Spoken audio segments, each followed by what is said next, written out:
নমস্কাৰ আপোনালোকক স্বাগতম জনাইছো Assamese Studio চেনেললৈ। আজিৰ মুখ্য খবৰটো হ'ল উচ্চতৰ মাধ্যমিক চূড়ান্ত পৰীক্ষাৰ ফলাফল ঘোষণা হৈছে। হাজাৰ হাজাৰ শিক্ষাৰ্থীৰ বাবে এই দিনটো আছিল আশাৰ, আনন্দৰ আৰু কাৰোবাৰ বাবে গভীৰ হতাশাৰ। সামাজিক মাধ্যম বিশেষকৈ টুইটাৰ বৰ্তমান উথল-পথল হৈ আছে। Unfair checking wasn't proper, grace mark disparity এইবোৰ শব্দ আজি ছাত্ৰ-ছাত্ৰীৰ মুখে মুখে। এইজনে কি লিখিছে? চেকিং wasn't fair, এইজনে লিখিছে আনফেয়াৰ চেকিং আৰু এইজনে লিখিছে ষ্টুডেন্ট হু এক্সপেক্টেড 90% barely got 80। এইবোৰ কথা কেৱল ব্যক্তিগত অভিমত নহয়, ই প্ৰতিফলিত কৰিছে সৰ্বজনীন অসন্তুষ্টি। কোনোবাই লিখিছে someone is getting grace mark and someone is not, we all deserve equal marking।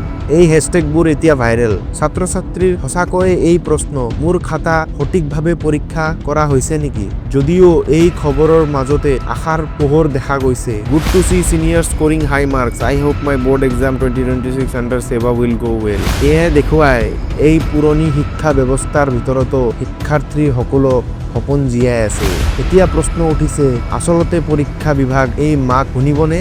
নহলে এই সকল অভিমানী শিক্ষাৰ্থী ন্যায় ক'ত পাব?